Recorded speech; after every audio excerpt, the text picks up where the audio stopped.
भिखारी से राजा तक का सफर, खाटू श्याम बाबा की सच्ची लीला। जय श्री श्याम बाबा। नगरी थी कल्याणपुरी। नाम में कल्याण, पर असल में यहाँ बसती थी अभावों की काली छाया। टूटी सड़कों, अधूरी दीवारों और सूखे कुओं के बीच जिंदगी हर दिन जूझती थी। यहाँ सपने भी सस्ते थे, क्योंकि किसी के पास उन्हें खरीदने की फुर्सत नहीं थी। इन्हीं धूल भरी गलियों में घूमता था रामू, एक भिखारी जिसके फटे कपड़ों में गरीबी झलकती थी, पर आंखों में कुछ और था।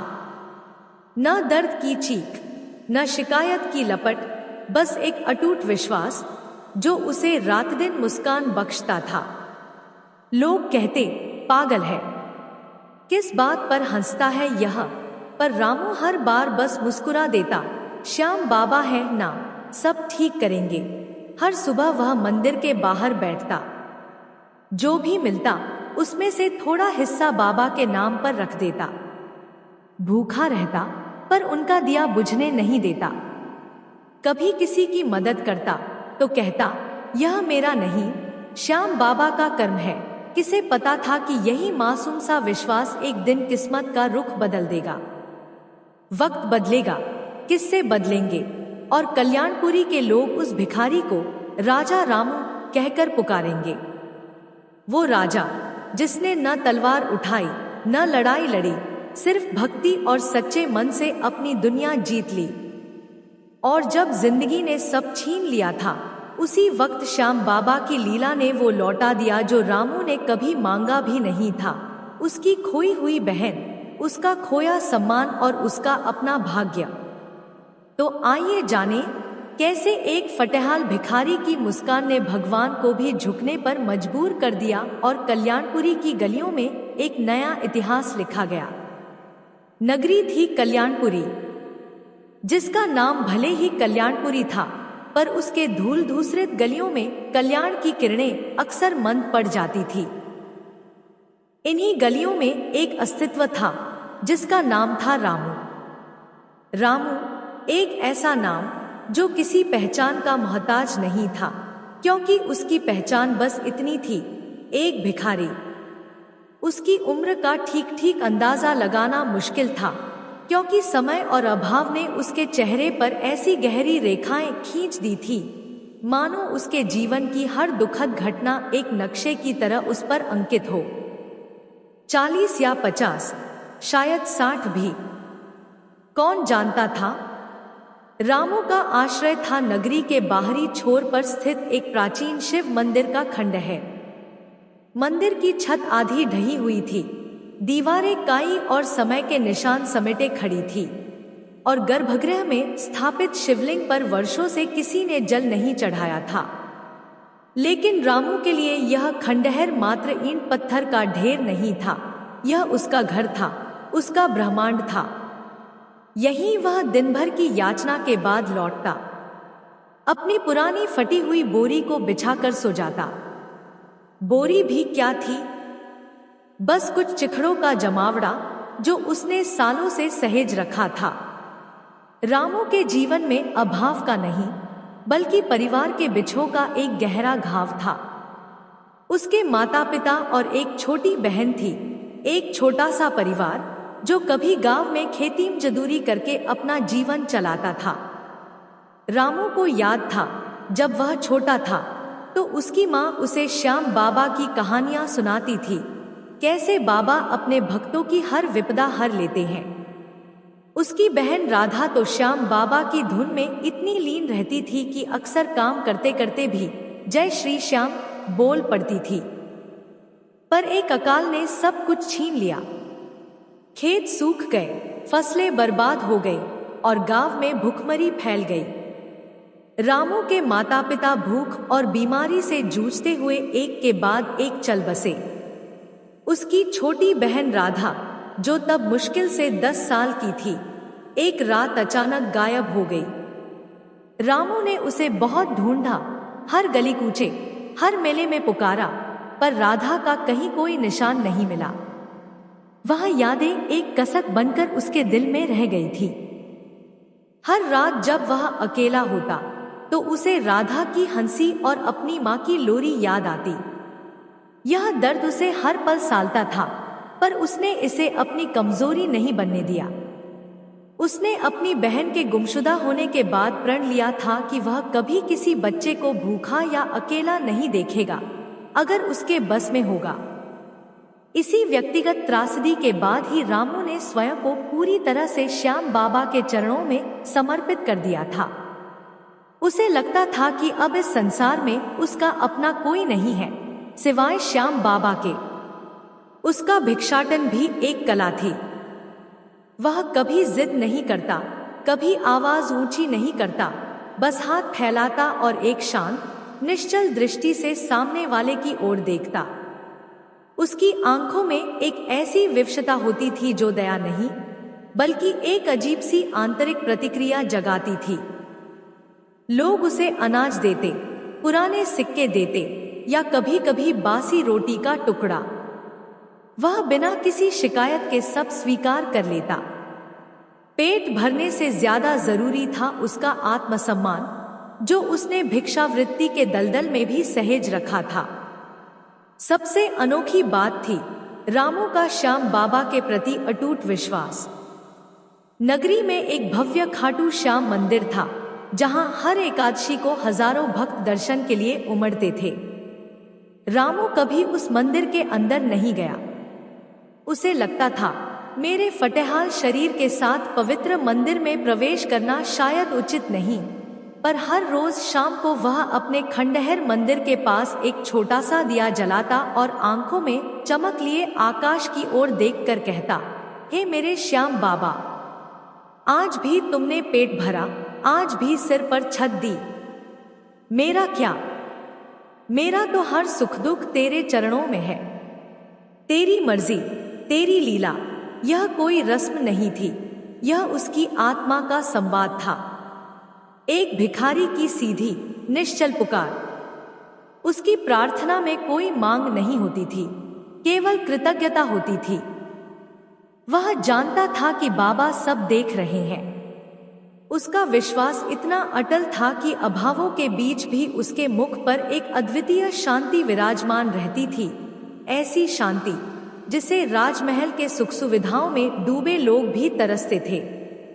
रामू की सबसे दिलचस्प बात यह थी कि वह अपनी छोटी सी कमाई का एक हिस्सा हमेशा बचाकर रखता था। वह एक पुरानी टूटी हुई लकड़ी की डिबिया में कुछ छोटे सिक्के रखता था। यह उसके भविष्य के लिए नहीं, बल्कि उस उम्मीद के लिए था कि शायद एक दिन उसकी बहन राधा लौट आए। वह सोचता, अगर राधा मिलेगी तो उसे भूख न लगे, उसे कोई कमी महसूस न हो। यह डिबिया उसके जीवन के सबसे बड़े दुख और सबसे बड़ी आशा का प्रतीक थी। यह उसकी भक्ति का एक और अनूठा रूप था। बाबा से मांगी गई चीजें खुद के लिए नहीं, बल्कि उस खोई हुई बहन के लिए थी, जिसकी यादें उसके दिल में ताजा थी। कल्याणपुरी के राजा थे महाराजा श्याम सिंह। वे न्यायप्रिय और दूरदर्शी शासक थे, पर उनकी एक अनोखी प्रवृत्ति थी। वे अक्सर वेश बदलकर अपनी प्रजा के बीच घूमते थे। उन्हें लगता था कि राजसी परिधान में लोग अपनी सच्ची भावनाएं नहीं दिखाते, इसलिए वे एक साधारण व्यापारी का वेश धारण कर नगरी की गलियों में निकल पड़ते, लोगों की बातें सुनते, उनके दुख सुख को समझते। उनके इस रहस्यमय भ्रमण का उद्देश्य केवल जानकारी इकट्ठा करना नहीं था, बल्कि अपनी प्रजा की आत्मा को छूना था। एक अमावस्या की रात, जब नगरी गहरी नींद में थी और केवल कुछ आवारा कुत्ते गलियों में भटक रहे थे, राजा श्याम सिंह अपने वेश में निकले। उनका मन बेचैन था। पिछले कुछ समय से उन्हें लग रहा था कि कल्याणपुरी में भौतिक समृद्धि तो है, पर एक आंतरिक शून्यता भी है। लोग शिकायतें करते थे, आकांक्षाएं रखते थे, पर संतुष्टि दुर्लभ थी। वे इसी विचार में डूबे हुए खंडहर शिव मंदिर के पास से गुजरे। उनकी नजर एक टिमटिमाते दिए पर पड़ी। इस वीरान खंडहर में कौन दिया जला रहा है? राजा ने सोचा। वे धीरे धीरे मंदिर की ओर बढ़े। वहां उन्होंने देखा कि एक अधेड़ उम्र का व्यक्ति फटे पुराने वस्त्रों में एक पुरानी बोरी पर लेटा हुआ है। दिया उसके सिरहाने रखा था और उसकी लौ हवा में हिल रही थी, पर बुझ नहीं रही थी। राजा ने उस व्यक्ति के चेहरे पर ध्यान दिया। वहां भूख की लकीरें थी, गरीबी की छाप थी, पर एक गहरा संतोष और एक अद्वितीय शांति भी थी। यह शांति ऐसी थी मानो वह व्यक्ति इस संसार के सारे दुखों से परे हो। राजा ने कुछ देर वहीं रुककर उसे देखा। फिर उन्होंने पास बैठे एक बूढ़े चौकीदार को बुलाया जो रात में मंदिर की देखभाल करता था। यह व्यक्ति कौन है? राजा ने पूछा। चौकीदार ने रामू को पहचानने में कोई चूक नहीं की। महाराज, यह रामू है। बरसों से यहीं रहता है, नगरी का सबसे पुराना भिखारी। अजीब आदमी है, कभी किसी से कुछ मांगता नहीं, बस हाथ फैलाता है, जो मिलता है उसी में खुश। हर शाम एक दिया जलाता है और कहता है, मेरे श्याम बाबा का आशीर्वाद है। मैंने इसे कभी दुखी या क्रोधित नहीं देखा। चौकीदार की बातें सुनकर राजा श्याम सिंह के मन में कई विचार कौंध गए। एक भिखारी जो अभावों के बीच भी संतुष्ट है, जो ईश्वर के प्रति इतनी अटूट श्रद्धा रखता है, क्या यही वह आंतरिक कल्याण नहीं जिसकी उन्हें तलाश थी? राजा ने महल लौटते समय अपने मन में एक निर्णय ले लिया, उन्हें इस रामू से मिलना होगा। अगले दिन सुबह का समय था। कल्याणपुरी का शाही दरबार अपनी पूरी भव्यता में सजा हुआ था। रेशमी चादरों से ढके आसन, सोने के काम वाले स्तंभ और बीच में महाराजा श्याम सिंह का भव्य सिंहासन। मंत्रीगण, सेनापति, दरबारी और विभिन्न राज्यों से आए दूत अपनी अपनी जगह पर बैठे थे। तभी राजा ने एक अप्रत्याशित घोषणा की, आज हम एक विशेष व्यक्ति को दरबार में बुलाना चाहते हैं। राजा ने गंभीरता से कहा, सिपाहियों, जाओ और रामू नामक व्यक्ति को ससम्मान दरबार में लेकर आओ। दरबार में फुसफुसाहट शुरू हो गई। रामू? वह कौन है? कोई नया दूत? नहीं, मैंने तो ऐसा कोई नाम नहीं सुना। मंत्रियों और दरबारियों के चेहरों पर असमंजस और उत्सुकता थी। वे नहीं जानते थे कि रामू कौन है और राजा उसे इतनी इज्जत से क्यों बुला रहे हैं। कुछ ही देर बाद दो शाही सिपाही रामू को लेकर दरबार में दाखिल हुए। रामू के वस्त्र फटे पुराने थे, उसके पैरों में चप्पल भी नहीं थी, बाल बिखरे हुए थे और शरीर पर धूल जमी थी। सिपाहियों ने उसे बीच में खड़ा किया और दरबार में एक गहरा सन्नाटा छा गया। दरबारी एक दूसरे को देखकर मुस्कुरा रहे थे, कुछ फुसफुसा रहे थे। राजा एक भिखारी को दरबार में क्यों लाए हैं? रामू भयभीत था। उसके जीवन में कभी कोई सिपाही उसके पास इस तरह नहीं आया था, नहीं उसने कभी किसी राज दरबार में कदम रखा था। उसे लगा शायद अनजाने में उसने कोई अपराध कर दिया है। उसका हृदय जोर जोर से धड़क रहा था। उसने आंखें नीची कर ली और कांपते हाथों से राजा को प्रणाम किया। राजा श्याम सिंह अपने सिंहासन से नीचे उतरकर रामू के पास आए। उन्होंने रामू के कंधे पर हाथ रखा और मुस्कुराते हुए कहा, रामू, डरो मत, तुम यहाँ मेहमान हो। राजा के स्पर्श से रामू को थोड़ी राहत मिली, पर वह अभी भी असमंजस में था। राजा अपने सिंहासन पर लौटे और बोले, रामू, मैंने तुम्हारे बारे में बहुत कुछ सुना है। तुम वर्षों से इस नगरी में भिक्षावृत्ति करते हो। मैं यह जानना चाहता हूँ, क्या तुम्हें कभी शिकायत नहीं हुई? क्या तुम्हें कभी नहीं लगा कि तुम्हारा जीवन दूसरों से अलग और अभावपूर्ण है? रामू ने हिम्मत जुटाई। उसकी आवाज धीमी थी, पर उसमें दृढ़ता थी। महाराज, शिकायत किस बात की? मेरा जीवन तो मेरे श्याम बाबा की इच्छा है। उन्होंने मुझे जो कुछ दिया है वह मेरी पात्रता से ज्यादा ही है। पेट भरने को अन्न, सिर पर छत और रात को शांति भरी नींद। इससे ज्यादा मुझे क्या चाहिए? यदि उन्होंने मुझे यह जीवन दिया है तो इसमें भी कोई गूढ़ अर्थ होगा। रामू के इस उत्तर ने दरबार में सभी को स्तब्ध कर दिया। जहां दरबारी हर छोटी बड़ी बात पर शिकायत करते थे, वहीं यह भिखारी जीवन के सबसे मूलभूत अभावों के बावजूद संतुष्ट था। राजा श्याम सिंह के चेहरे पर एक गहरी मुस्कान आ गई। उन्होंने देखा कि रामू की आंखों में एक अद्वितीय चमक थी, ऐसी चमक जो केवल सच्चे विश्वास और संतोष से ही आ सकती है। राजा ने अपनी गंभीर मुद्रा बनाए रखी और फिर एक ऐसी घोषणा की जिसने पूरे दरबार को हिला दिया। आज से रामू इस नगरी का भिखारी नहीं रहेगा। राजा ने दृढ़ता से कहा, मैं उसे अपने राज्य का मुख्य कल्याण अधिकारी नियुक्त करता हूँ।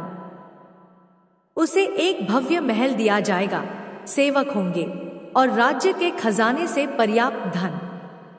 उसका कार्य होगा प्रजा के कल्याण की देखरेख करना, विशेषकर उन लोगों की मदद करना जो अभाव में हैं। दरबार में सन्नाटा टूट गया और एक शोर उठ गया। क्या? एक भिखारी को अधिकारी?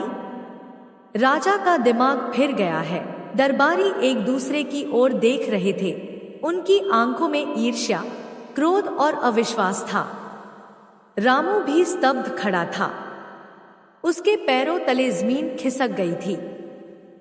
उसे लगा जैसे वह कोई सपना देख रहा है। मुख्य कल्याण अधिकारी, महल, धन, यह सब उसके लिए अकल्पनीय था।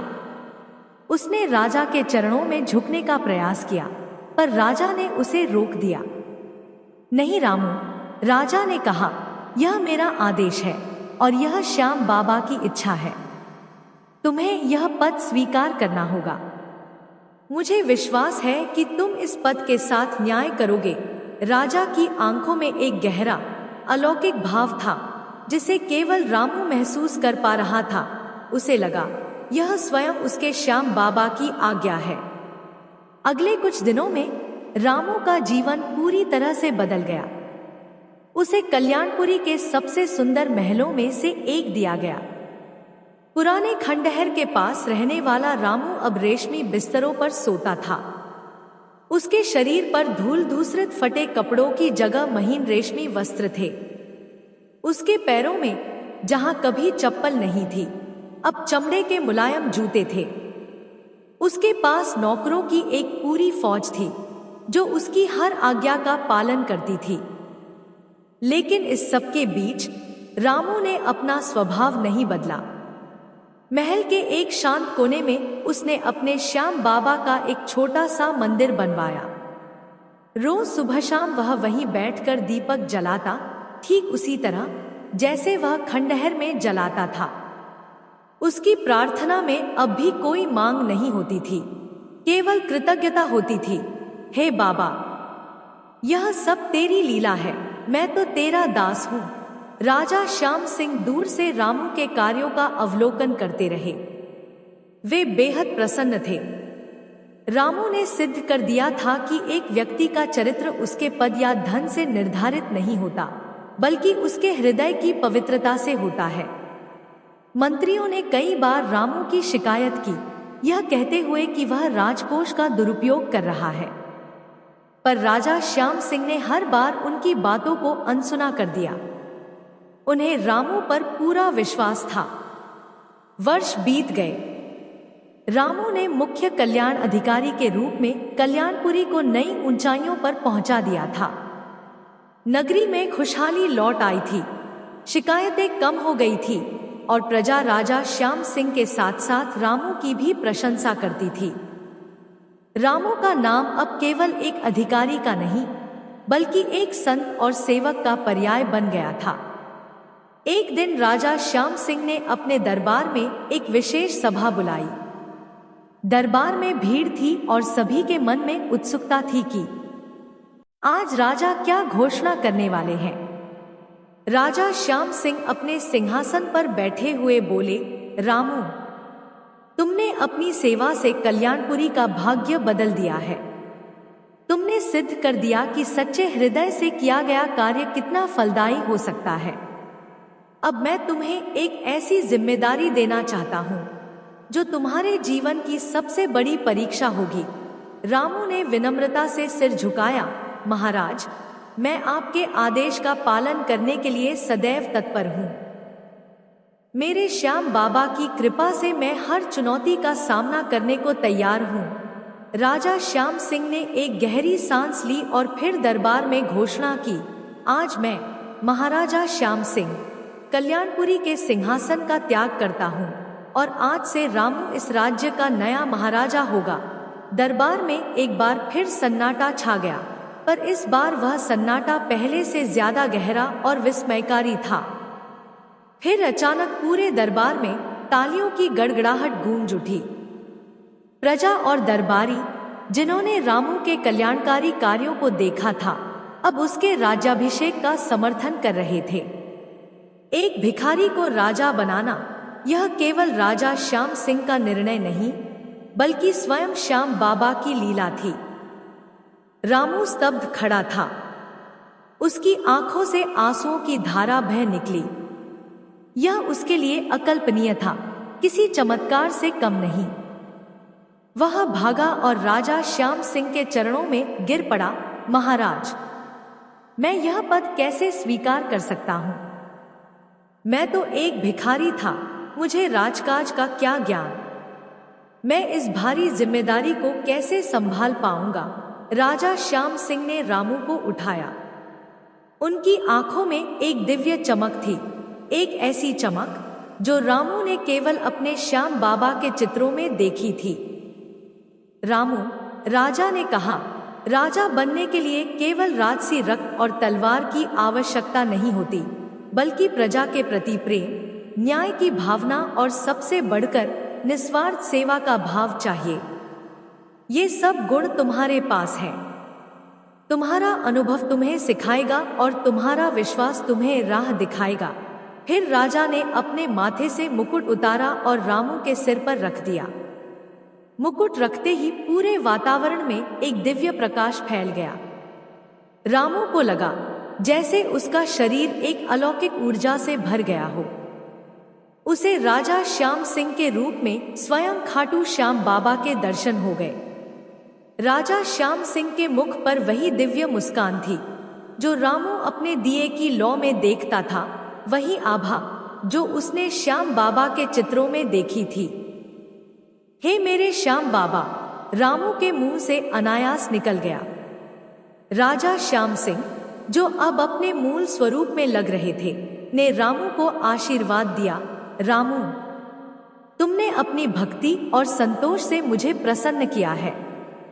यह सब मेरी ही लीला है। जाओ और अपनी प्रजा पर न्याय और प्रेम से शासन करो। तुम एक महान राजा बनोगे। रामू ने अपने जीवन के अंतिम क्षणों तक अपने श्याम बाबा की भक्ति नहीं छोड़ी। हर रात वह अपने महल के मंदिर में दीपक जलाता और अपने श्याम बाबा से यही कहता, हे बाबा, यह सब तुम्हारी कृपा है। मैं बस तुम्हारा एक छोटा सा माध्यम हूं। मेरा जीवन, मेरा राज्य सब तुम्हारे चरणों में समर्पित है। एक दिन महाराजा रामू अपने दरबार में बैठे थे। तभी एक वृद्ध महिला को दरबार में लाया गया। वह महिला फटे पुराने वस्त्रों में थी। उसके चेहरे पर समय और अभाव की गहरी लकीरें थी, पर उसकी आंखों में एक अजीब सी चमक थी। वह महिला कुछ अस्वस्थ थी और उसने न्याय की गुहार लगाई थी। जैसे ही उस महिला ने अपना नाम राधा बताया, महाराजा रामू का हृदय जोर से धड़क उठा। यह नाम, यह आवाज, यह सब उसे अपने अतीत के उस गहरे घाव की याद दिला रहा था। उन्होंने उस महिला को अपने पास बुलाया। तुम्हारा नाम राधा है? महाराजा रामू ने कांपते स्वर में पूछा। महिला ने धीरे से सिर हिलाया। जी महाराज, मैं अपनी छोटी सी झुग्गी में अकेली रहती हूँ। कुछ लोगों ने मेरी जमीन पर कब्जा कर लिया है।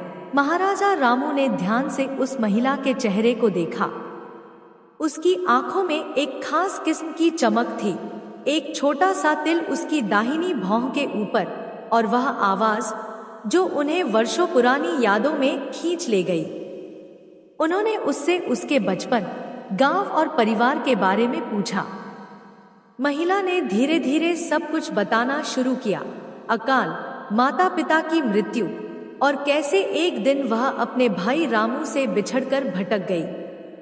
उसे याद था कि उसका भाई हमेशा उसे श्याम बाबा की कहानियां सुनाया करता था। एक क्षण के लिए दरबार में सन्नाटा छा गया। महाराजा रामू की आंखों से आंसू बह निकले। राधा, उन्होंने पुकारा और अपनी कुर्सी से उठकर उस वृद्ध महिला के पास गए। उन्होंने उसे गले लगा लिया। मैं तुम्हारा भाई रामू हूं। मैं तुम्हें कितने सालों से ढूंढ रहा था। राधा पहले तो विश्वास नहीं कर पाई, पर जब रामू ने अपने बचपन की बातें बताई तो वह भी फूट फूट कर रो पड़ी। वह अपने भाई को एक भिखारी के रूप में जानती थी। उसे विश्वास नहीं हो रहा था कि वही अब महाराजा है। श्याम बाबा ने उनके बिछड़े हुए परिवार को एक चमत्कार के रूप में वापस मिला दिया था। महाराजा रामू ने अपनी बहन को अपने महल में रहने के लिए आमंत्रित किया। उन्होंने उसे सम्मानपूर्वक रखा और सुनिश्चित किया कि उसे जीवन में कभी कोई कमी न हो। राधा ने भी अपने भाई के साथ रहकर उसके कल्याणकारी कार्यों में अपना योगदान दिया। वह अक्सर कहती, मेरे भाई को श्याम बाबा ने जो कुछ दिया है वह उसके विश्वास और प्रेम का फल है। रामू की वह पुरानी लकड़ी की डिबिया जिसमें वह राधा के लिए पैसे और अनाज बचाया करता था, आज भी उसके महल के मंदिर में रखी थी, एक अमर प्रतीक बनकर। महाराजा रामू ने अपने उत्तराधिकारी को बुलाया और एक अंतिम संदेश दिया। हमेशा अपनी प्रजा को अपने परिवार का हिस्सा समझना, उनके सुख दुख को अपना समझना और सबसे बढ़कर उस परम शक्ति पर विश्वास रखना जिसने मुझे एक भिखारी से राजा बनाया और मेरी खोई हुई बहन को मुझसे मिलाया। वही शक्ति तुम्हें सही मार्ग दिखाएगी।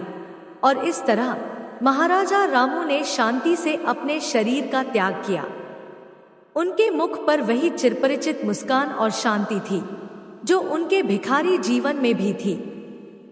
उनके देहांत के बाद कल्याणपुरी में उनके नाम पर अनेक धर्मशालाएं, पाठशालाएं और मंदिर बनवाए गए।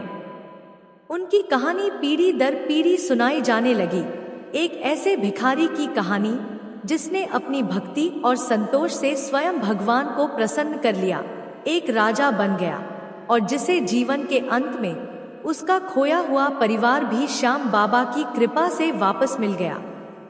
कल्याणपुरी में आज भी जब कोई अभावग्रस्त व्यक्ति किसी चमत्कार की उम्मीद करता है तो वह आकाश की ओर देखकर फुसफुसाता है, हे श्याम बाबा, रामू पर तुमने कृपा की थी, मुझ पर भी करो। और यह विश्वास जो रामू ने अपनी जिंदगी से स्थापित किया था, सदियों तक कल्याणपुरी की आत्मा में जीवित रहा।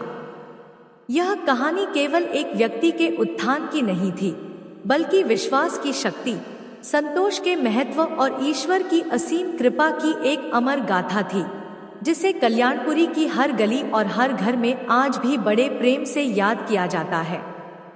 तो यह थी आज की हमारी वीडियो। आपको यह वीडियो कैसी लगी? अच्छी लगी तो लाइक करें, सब्सक्राइब करें और कमेंट में जय श्री श्याम बाबा जरूर लिखें। धन्यवाद। जय श्री श्याम बाबा।